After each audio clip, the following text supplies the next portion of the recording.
కవిత పోరాటానికి సూరజ్ యాదవ్ మండల్ మద్దతు. అసలు కవిత ఏం పోరాటం చేసింది?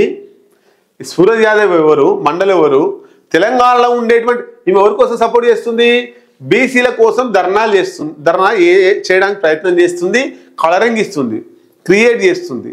ఆమె కోసం అంటే ఎవరి కోసం చేస్తుంది? తెలంగాణలో ఉండేటువంటి బీసీల కోసం కొట్లాడుతున్నా అని చెప్పుకుంటుంది. మొన్న 1116 మంది తోటి దండలు వేసుకొని ఇందిరా పార్క్ దగ్గర పూలే విగ్రహాన్ని అసెంబ్లీలో పెట్టాలని చెప్పేసి ఆమె దొంగ దీక్ష చేసింది.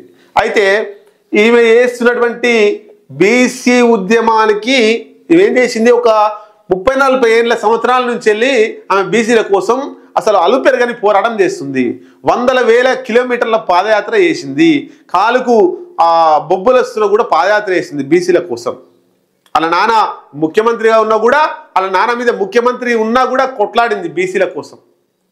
అంత పోరాట పటిమ. ఒక 10-20 రోజులు ఆమరణ నిరాహార దీక్ష చేసింది బీసీల కోసం కవిత. ఎక్కడ బీసీ ఉద్యమం స్టార్ట్ అయినా కవిత లేనిదే స్టార్ట్ కాదు. కవిత స్టార్ట్ చేస్తేనే బీసీ ఉద్యమం స్టార్ట్ అవుతుంది.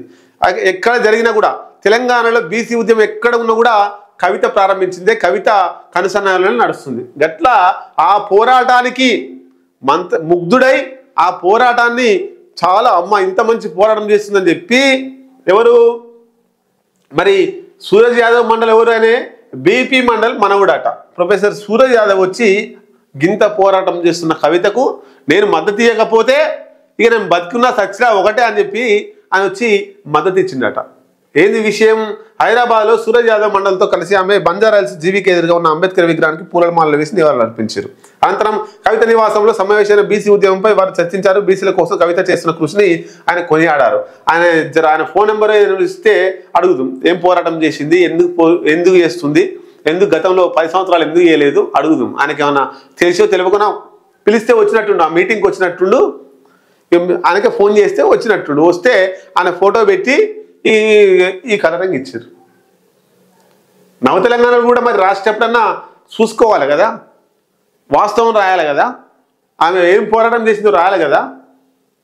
ఏం పోరాటం చేయలే. ఇప్పుడు బీసీల మీద ప్రేమ ఉన్నట్టు చేస్తుంది. ఆమె బీసీ కాదు, బీసీల కోసం బీసీలు కొట్లాడుకుంటారు, బీసీలకు దమ్ము ఉంది, బీసీలకు ధైర్యం ఉంది, బీసీ ఉద్యమాన్ని చేస్తారు. ఎస్సీ వర్గీకరణ కోసం ఎట్లయితే కొట్లాడి ఎస్సీ వర్గీకరణ సాధించుకున్నారో, నిన్న ఎట్లయితే అమలైందో, బీసీ వర్గీకరణ మీద కూడా కొట్లాడే దమ్ము, ధైర్యం, గట్స్ కూడా బీసీలకు ఉన్నాయి. నువ్వు చెప్తే పోరాటం చేస్తారా? నువ్వు చెప్తే ఉద్యమం చేస్తురా? నువ్వు అసలు బీసీయే కాదు, బీసీల బాధలు మీకేం తెలుస్తాయి? అంత కలరింగ్ ఇచ్చి ఎందుకో దమ్ముంటే 10 సంవత్సరాలు అలా ముఖ్యమంత్రిగా ఉన్నాడు కదా, ఒక్కరోజు బీసీల కోసం మాట్లాడలేదు ఎందుకో? ఇప్పుడు బీసీలు గుర్తుకొస్తున్నారా? ఇప్పుడు పూలే గుర్తుకొస్తున్నాడా? 10 సంవత్సరాల కాలంలో ముఖ్యమంత్రిగా ఉన్నప్పుడు సచివాలయంలో అసెంబ్లీలో ఎందుకో పెట్టలేదు, పూలే విగ్రహం ఎందుకో పెట్టలేదు, ఇప్పుడు పూలే ఎందుకు గుర్తుకొచ్చిండు? అంటే అన్ని దొంగ దీక్షలు, అన్ని ఈ ప్రభుత్వం మీద మట్టి దుమ్మెత్తి పోయడానికే తప్ప వేరే ఉద్దేశం కవితకు లేదు.